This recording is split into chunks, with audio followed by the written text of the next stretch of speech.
Hello friend, मैं मनोज कुमार पांडे स्वागत करता हूं अपने YouTube channel MKP knowledge zone में।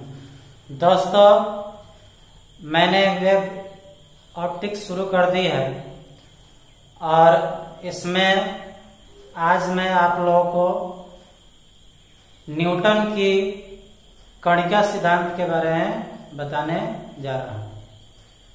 दोस्तों, दो सिद्धांतों के बारे में इससे पहले वाले वीडियो में मैंने चर्चा कर दिया है, हाइगेंस के तरंग सिद्धांत और न्यूटन की कणिका सिद्धांत के बारे में। तो आज मैं न्यूटन के कणिका सिद्धांत के बारे में बताने जा रहा हूं।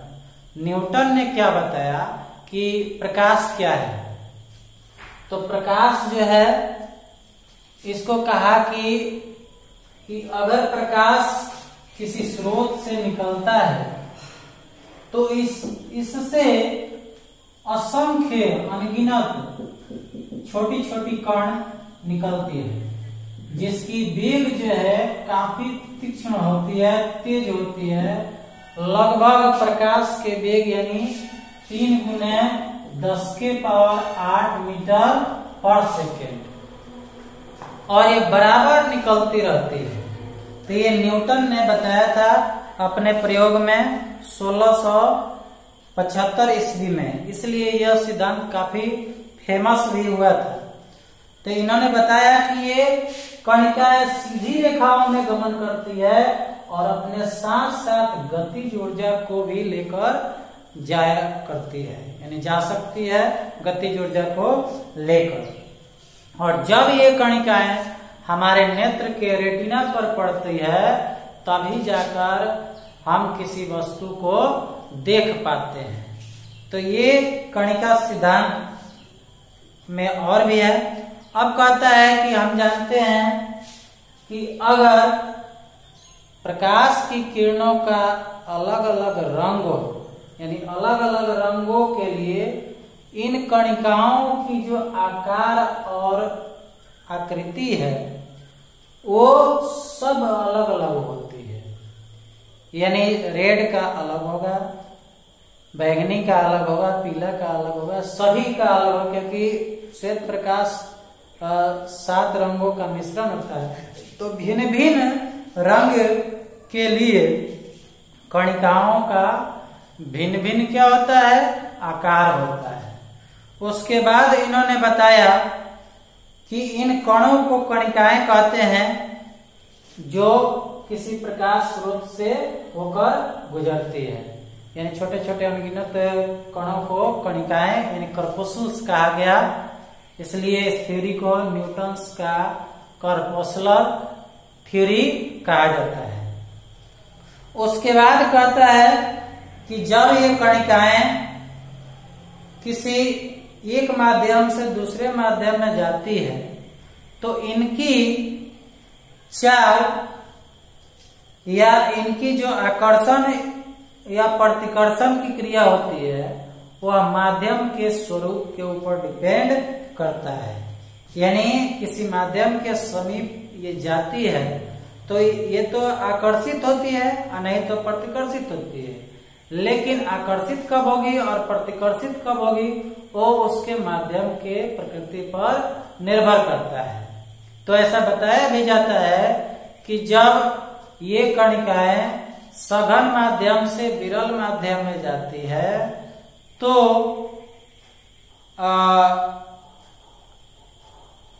आकर्षण बल उन पर कार्य करता है, और विरल माध्यम से सघन माध्यम में जाती है तो वहां पर प्रतिकर्षण बल कार्य करता है। लेकिन इसमें कंफ्यूजन है, इसलिए ये सिद्धांत जो है काफी कारगर नहीं होगा।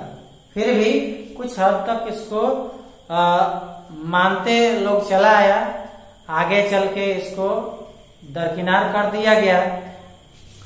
तो इस तरह से यह सिद्धांत 3-4 बातों को व्याख्या कर पाई, लेकिन बाकी जो घटना है प्रकाश से संबंधित उनकी व्याख्या ये करने में विफल हो गई, इसलिए इस सिद्धांत को अमान्य साबित कर दिया गया। तो ये दर्शाती है कि प्रकाश एक प्रकार की ऊर्जा है, इसकी सफल व्याख्या कर देती है। उसके बाद प्रकाश का संचरण सरल रेखा में होता है, यानी सीधी रेखा में प्रकाश गमन करती है।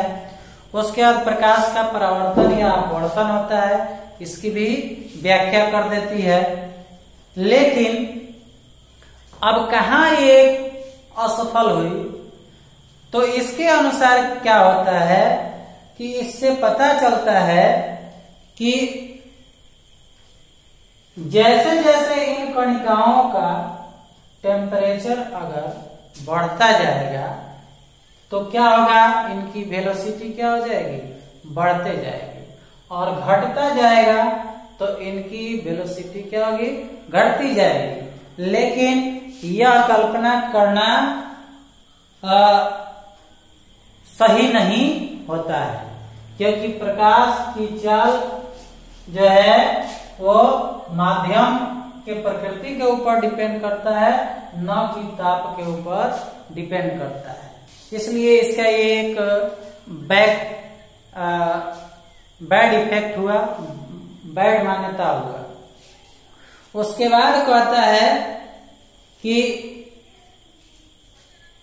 ये हम अगर कणिका मानते हैं, तो अगर कणिका मानते हैं तो क्या होगा, अगर ये प्रकाश स्रोत है तो यहां से ये कणिकाएं क्या होंगी, आगे की ओर बढ़ती जाएंगी। तो आगे की ओर बढ़ती जाएंगी तो धीरे धीरे यहाँ पर इसकी प्रकाश स्रोत की जो द्रव्यमान है, मास है, वो कम होता जाएगा। लेकिन ऐसा प्रयोग में नहीं पाया गया कि इसके यानी प्रकाश स्रोत के मास में कहीं कमी आई हुई हो। जैसे एक बल्ब ही जलता है तो जो वेट रहता है वो वही रहता है, ना कि उसमें कमी आ जाता है। तो इस तरह से ये भी मान्यता हम लोगों का सही नहीं था, या न्यूटन का मान्यता सही नहीं था।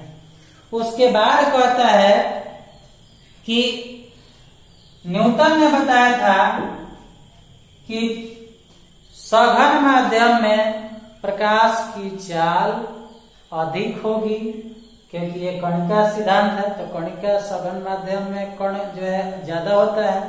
लेकिन विरल माध्यम में प्रकाश की चाल कम होगी। तो वही फोको नामक वैज्ञानिक ने, जिसको अंग्रेजी में फोकल्ट लिखा जाता है, ये वैज्ञानिक हुए फोको। तो फोको नामक वैज्ञानिक ने ये बताया कि नहीं, ये ऐसा बात नहीं है, प्रकाश की चाल विरल माध्यम में अधिक होगी और सघन माध्यम में कम होगी। तो इस तरह से ये इनकी मान्यता को भी खंडित किया इन्होंने, फोको ने। उसके बाद कहता है कि अगर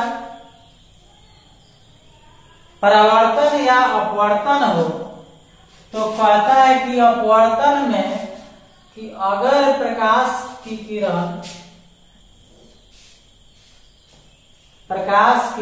किरण सघन से विरल माध्यम में जा रही हो, तो अपवर्तक या परावर्तक सतह के पास जाने पर उन किरणों पर जो बल लगता है वो आकर्षण का बल लगता है। और ठीक इसके विपरीत अगर प्रकाश की किरण विरल से सघन में जा रही हो, तो अपवर्तक सतह के निकट इन किरणों पर प्रतिकर्षण का बल लगता है। लेकिन अभी तक यह रहस्य ही बना है, इसको क्लियर नहीं किया गया है। उसके बाद कहता है कि ये 3-4 बातों को तो न्यूटन का कणिका सिद्धांत सिद्ध कर दिया कि प्रकाश सीधी रेखाओं में गमन करता है, प्रकाश एक ऊर्जा का स्रोत है और प्रकाश से परावर्तन और अपवर्तन होता है। लेकिन इसके आगे जो घटनाएं होती है, जैसे ये विवर्तन की घटना, प्रकीर्णन की घटना, व्यतिकरण की घटना, ध्रुवन की घटना, सबसे महत्वपूर्ण बात है ध्रुवन की घटना की व्याख्या न्यूटन की कणिका सिद्धांत से नहीं हो पाती है, इसलिए यह सिद्धांत ज्यादा आगे की ओर फेमस नहीं हो पाया। केवल न्यूटन को लेकर ये उनके नाम पर ज्यादा फेमस हुआ था, लेकिन अपने सिद्धांत के हिसाब से यह ज्यादा इसको मान्यता नहीं मिल पाई। तो ये रहा न्यूटन के कणिका सिद्धांत के बारे में और उसकी अमान्यता के बारे में। तो मैं ये आशा करता हूं कि ये बातें आप लोग को आसानी से समझ में आ गई होगी। तो मेरे इस वीडियो को पूरा देखें, लाइक करें, शेयर करें, सब्सक्राइब करें, कमेंट करें कि यह वीडियो कैसा लगा, ताकि मैं ऐसे ही वीडियो एक एक टॉपिक आपको समझाते चलो और वीडियो अपलोड करते चलो। धन्यवाद।